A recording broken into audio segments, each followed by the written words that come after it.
Welcome students. Previous lecture में हमने बात कर ली थी P2 म्यू डैश की स्क्वायर, यहाँ तक हमने निकाल दिया था, काउंटर इफेक्ट चल रहा था। अब इसमें सारी वैल्यू हमें ये पुट करनी है, तो पुट करने के लिए हम क्या करेंगे, P2 म्यू डैश का स्क्वायर, स्क्वायर मतलब चतुर्विम संवेग का वर्ग, चूंकि चतुर्विम संवेग का वर्ग, चतुर्विम संवेग का वर्ग वो कितना होता है, पी म्यू का जो स्क्वायर है वो कितना होता है माइनस के एम नॉट का स्क्वायर सी स्क्वायर। इस तरह से इसका यूज करते हुए हमें लिखना है, इसलिए जो पहले लिखते हैं P1 म्यू का स्क्वायर वो कितना हो जाएगा माइनस के m1 का स्क्वायर सी स्क्वायर, और m1 फोटोन है, फोटोन का विराम द्रव्यमान 0 होगा, चूंकि m1 इक्वल टू 0 होगा। इस तरह से लिख देना, विराम द्रव्यमान 0 होगा। P2 म्यू इलेक्ट्रॉन है जो स्थिर अवस्था में, उसके लिए लिखना है तो माइनस के m0 सी स्क्वायर, इस तरह से लिखेंगे। और P1 म्यू डैश जो प्रकीर्णित फोटोन है उसका लिखेंगे, ये भी 0, फोटोन का विराम द्रव्यमान, क्योंकि विराम द्रव्यमान 0 होगा, फोटोन का विराम द्रव्यमान 0 होगा फोटोन के लिए। और इसके लिए लिखते हैं हम P2 म्यू डैश, इसको लिखेंगे तो माइनस की m नॉट का स्क्वायर सी स्क्वायर, स्क्वायर हो जाएगा इसमें, तो ये भी कितना हो जाएगा माइनस की m नॉट का स्क्वायर सी स्क्वायर, इतना हो जाएगा। इक्वेशन नंबर इनको डाल देना, 5 हो गई, 6, 7, 8 और 9। पहले इन वैल्यूज को डालते हैं फिर इनको निकालेंगे 2 टाइम्स वाले को। तो इसमें देखो ये वाला 0 हो गया, ये वाला 0 हो गया, ये दोनों वैल्यू बराबर हैं, तब समीकरण 5 में, तब समीकरण 5 में इन मानों को रखने पर कितना हो जाएगा, ये सभी कैंसिल आउट हो जाएंगे, स्क्वायर वाली वैल्यू दो तो 0 ही हो गई और दो एक दूसरे से कैंसिल आउट हो जाएंगी, और यहां से 2 2 2 इक्वल टू 0 होगा, तो 2 2 2 भी 0 में पहुंच जाएगा। तो समीकरण 5 में इन मानों को रखेंगे तो हमारे पास बेस्ट इक्वेशन जो बनेगी P1 mu dot P2 mu minus के P1 mu dot P1 mu dash, और यहां पर माइनस के P2 नहीं आएगा, P2 mu dot P1 mu dash equal to 0। इस तरह से ये समीकरण आ जाएगी हमारे पास, इसको डाल देना इक्वेशन नंबर 10। इन वैल्यूज को रखा, ये 0 हो गए, 2 इसमें 0 में ही चला गया, फिर इतनी बचेगी हमारे पास, और इन सभी की वैल्यू हमें जो स्टार्टिंग में 4 इक्वेशन लिखी थी उनसे लिखेंगे।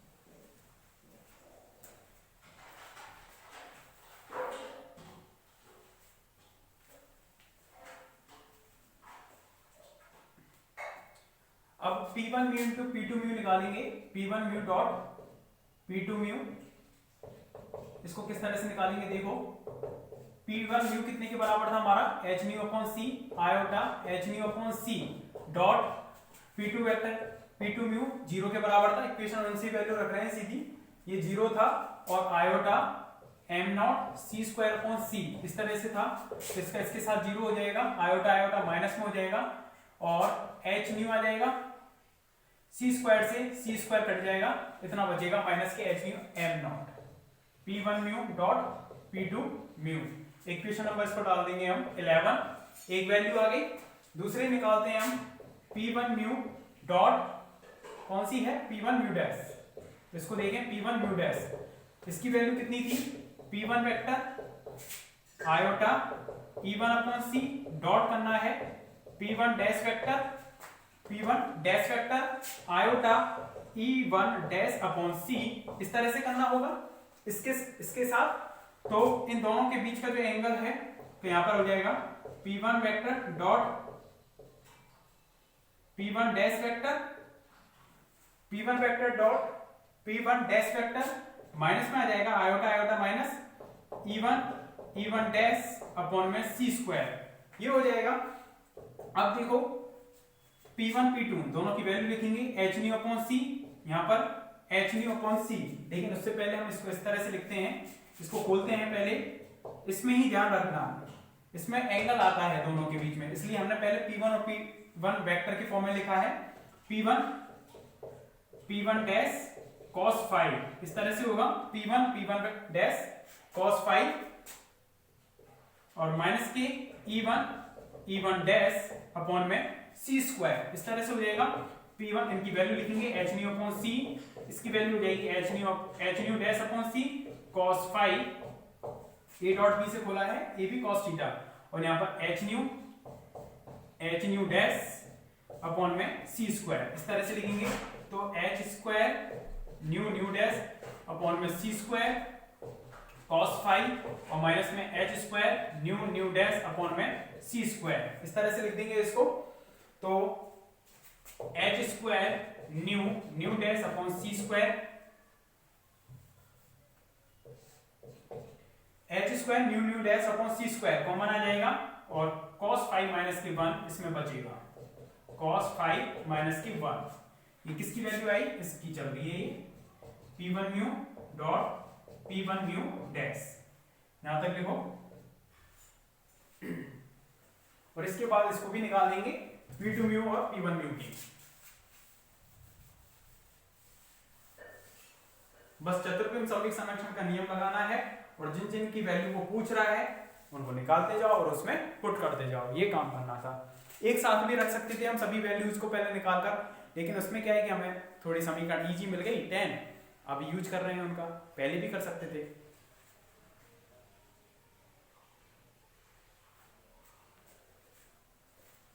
यहां तक लिखो पहले,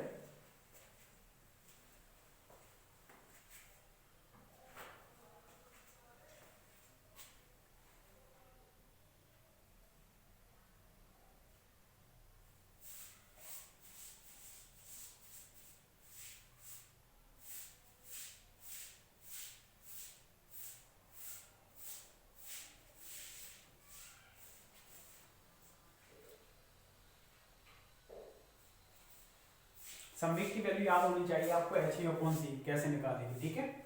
और उसके बाद हम तीसरे को देखते हैं, P2 mu dot P1 mu dash, ये तो स्थिर अवस्था में ही था इलेक्ट्रॉन P2 म्यू, तो इसके लिए कितना था 0 iota E2 upon c iota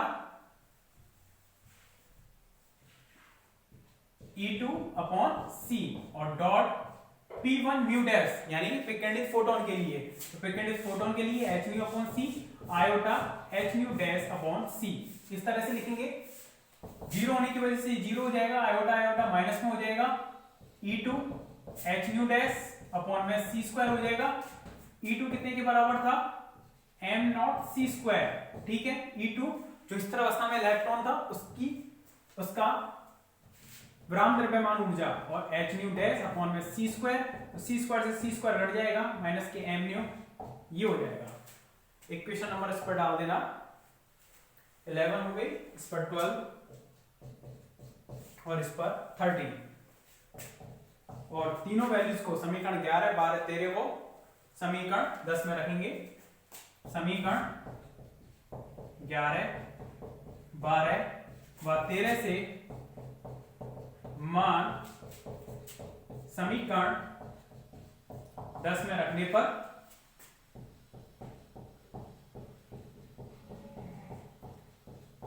इन तीनों से वैल्यू हम किस में रखेंगे, इक्वेशन नंबर 10 में। इक्वेशन नंबर 10 ये है हमारे पास, तो रखें इसमें वैल्यू, तो ये कितना हो जाएगा हमारे पास, माइनस के H new am not minus P1 mu और P1 म्यू डैश की इस वाली वैल्यू को रखेंगे, तो माइनस है तो h square nu dash upon में सी स्क्वायर, और कितना जाएगा cos फाइव माइनस के 1 माइनस के, इसके रखेंगे तो माइनस माइनस में ये किस में चल रहा था, ठीक है, माइनस के m naught h nu dash equal to कितना हो जाएगा 0। यहां तक लिख दो इसको, तीनों वैल्यूज को हमने पुट कर दिया उसमें। इसको लिखना चाहो तो लिख देना, नहीं तो रहने देना।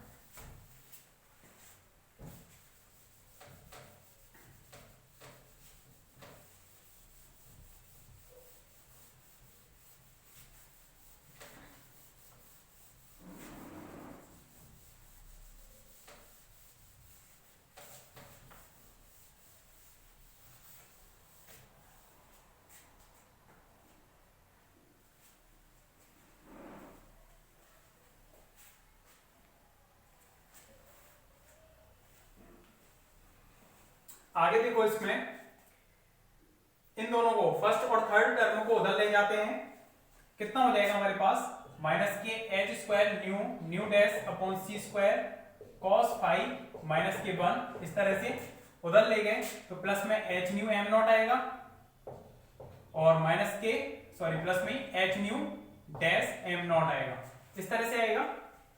दोनों ही प्लस में, गलती होगी थोड़ी, ये माइनस था, ये माइनस में था, या माइनस माइनस प्लस में आएगा ना ये, क्योंकि माइनस में ही था, माइनस माइनस प्लस में, तो इधर ले गए तो ये माइनस में हो जाएगा। ठीक है, अब इसको अंदर ले गए तो h square nu nu dash upon c square 1 minus की कॉस फाइव लिख सकते हैं इसको। ठीक है, इसमें से हमने कॉमन ले लिया एच एम नॉट को, तो न्यू माइनस की न्यू डैश इस तरह से लिख सकते हैं। तो इस पूरी क्वांटिटी को उधर ले गए तो 1 माइनस की कॉस फाइव, या इधर लिया है उसको, एच से एच कैंसिल आउट हो गया, एक तो एच बचेगा अपॉन में सी स्क्वायर बचेगा, ठीक है, और एम नॉट बचेगा। ठीक है, एच से एच कट गया, एम नॉट बदल दिया है, ये बच गया, और nu nu dash equal to nu minus की न्यू डैश, ये हो जाएगा न्यू माइनस की न्यू डैश अपॉन में ले गए इसको न्यू न्यू डैश को, तो ये कितना हो जाएगा एच बटे m naught into c square 1 minus के कॉस फाइव, यहां तक लिख दिया। इसको अलग अलग लिखेंगे तो अलग अलग कैसे लिखेंगे, तो न्यू से न्यू कट जाएगा तो 1 अपॉन न्यू डैश, और माइनस के न्यू डैश से न्यू डैश कट जाएगा तो 1 अपॉन के nu equal to h upon m naught c square 1 minus के कॉस फाइव, चूंकि हमें लैम्डा निकालना था, लैम्डा का अंतर, क्योंकि c इक्वल टू कितना होता है न्यू लैम्डा, तो 1 अपॉन न्यू इक्वल टू कितना हो जाएगा lambda by c, lambda by c, तो 1 अपॉन न्यू डैश के स्थान पर लिख देंगे हम लैम्डा डैश अपॉन सी और माइनस लैम्डा बाई सी, इस तरह से लिख देंगे इक्वल टू एच बटे m naught c square 1 minus के कॉस फाइव, इस तरह से हो जाएगा। लैम्डा डैश माइनस लैम्डा निकालना था, तो हम क्या करेंगे, c को नीचे से कॉमन लिया और c से c उधर कैंसिल आउट हो जाएगा।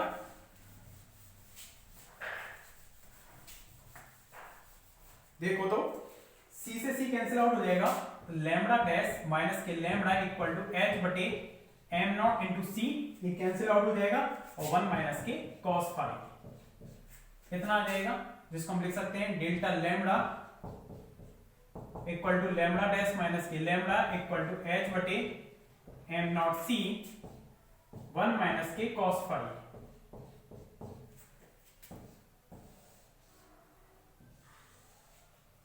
वन माइनस के कॉस फाइव, और इक्वेशन नंबर जो भी चल रही है इस पर डाल देना।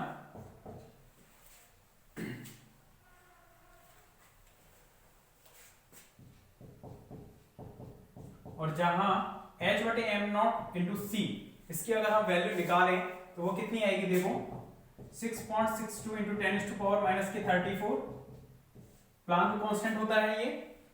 इसमें एम नॉट की वैल्यू, इलेक्ट्रॉन का द्रव्यमान कितना होगा 9.1 इंटू 10⁻31 किलोग्राम, इंटू सी की वैल्यू 3 इंटू 10⁸, इतनी आएगी। अब इसको यदि आप सॉल्व करते हो, ये तो किसमें आएगी, इसकी विमा कितने के बराबर होगी, h बटे एम नॉट सी की, ये मीटर है, लैम्डा क्या होता है तरंग दैर्ध्य, उसकी विमा एंगस्ट्रॉम होती है या फिर मीटर होती है, तो ये तो आपका किसमें आएगा मीटर में आएगा। और यदि इसको आप एंगस्ट्रॉम में चेंज करेंगे तो 10⁻⁻10 मीटर को आप कितना लिख सकते हैं एंगस्ट्रॉम, यहाँ पर आएगा 0.0242 इंटू 10⁻⁻10 मीटर, और इसको आप लिख सकते हो 0.0242 एंगस्ट्रॉम, इतना आ जाएगा हमारे पास h बटे एम नॉट इंटू सी की वैल्यू। तब जो तब हमारे पास जो डेल्टा लैम्डा आएगा वो कितना आ जाएगा 0.0242 1 माइनस के कॉस फाई एंगस्ट्रम। ठीक है, इस तरह से आ जाएगा। इसमें इक्वेशन जो भी चल रही है इस पर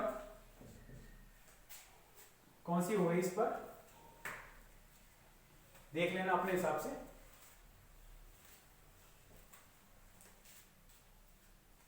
कंप्लीट करो यहां तक। तो जो आया है ये डेल्टा लैम्डा, ये क्या कहलाएगा, कॉम्पटन विस्थापन कहलाएगा।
ठीक है, लिखना उपरोक्त समीकरण कॉम्पटन विस्थापन को व्यक्त करती है।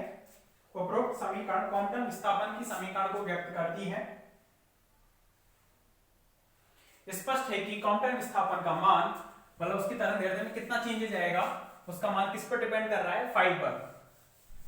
अतः स्पष्ट है कि कॉम्पटन विस्थापन का मान प्रकीर्णन कोण फाई पर निर्भर करता है। अतः स्पष्ट है कि प्रकीर्णन कोण का मान कॉम्पटन विस्थापन का मान प्रकीर्णन कोण पर निर्भर करता है। इसमें अब डालना कि फर्स्ट जब फाई इक्वल टू 0 है तब कॉस फाई कितना हो जाएगा हमारे पास 1। तब समीकरण जो भी चल रही है वो, तब समीकरण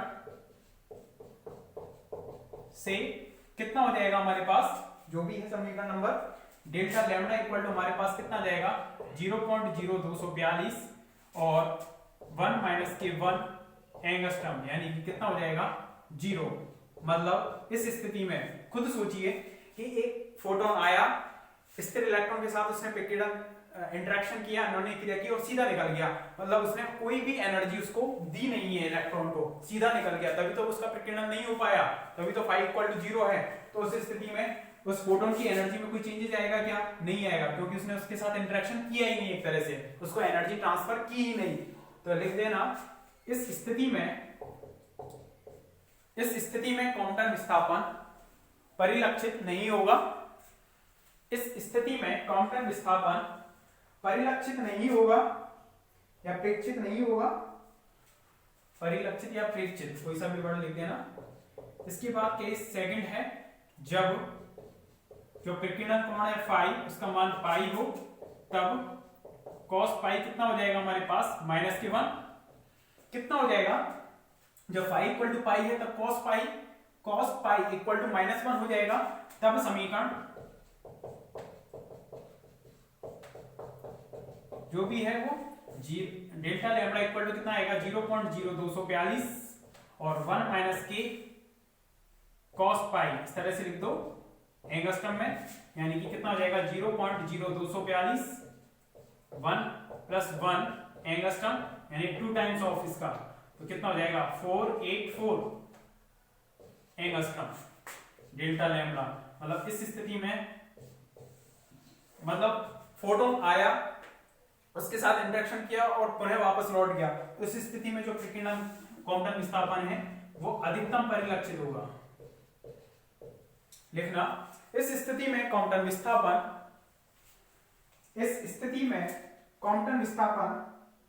अधिकतम परिलक्षित होगा। इस स्थिति में कॉम्पटन विस्थापन अधिकतम परिलक्षित होगा। ठीक है, एक बार तो बिल्कुल सीधा निकल गया, कोई इंटरेक्शन नहीं की, उस स्थिति में तो फ्रिक्शन क्वांटम विस्थापन होगा ही नहीं, उसकी एनर्जी में कोई भी चेंजेस नहीं आएगा। एक आया फोटोन और उधर ही वापस लौट गया, उस स्थिति में क्वांटम विस्थापन क्या होगा, मैक्सिमम होगा, मतलब मैक्सिमम उसकी वेवलेंथ में क्या आएगा, चेंजेज आएगा, और वो कितना आएगा 0.0484 एंगस्ट्रॉम। ठीक है, इस तरह से। तो यहाँ पर जो ये वाली वैल्यू है ये कहलाता है क्वांटम विस्थापन। तो मेनली जो आपके शॉर्ट टाइप क्वेश्चन आते हैं, यूनिट जो फर्स्ट आपकी आती है उसमें जो शॉर्ट टाइप क्वेश्चन जो आएंगे आपके, उसमें इसी तरह से आएंगे आपके कि क्वांटम विस्थापन का मान कितना होता है, सीधा फॉर्मूला पूछ लेगा कि delta lambda equal to 0.0242 1 minus की cos 5 एंगस्ट्रॉम। ठीक है, इस तरह से लिखना है उसमें शॉर्ट टाइप क्वेश्चन जो भी आएंगे। ठीक है, ये कंप्लीट हो गया आपका क्वांटम विस्थापन। इसके बाद पेयर प्रोडक्शन है, युग्म उत्पादन, उसको देखेंगे हम नेक्स्ट लेक्चर में। Okay, thank you.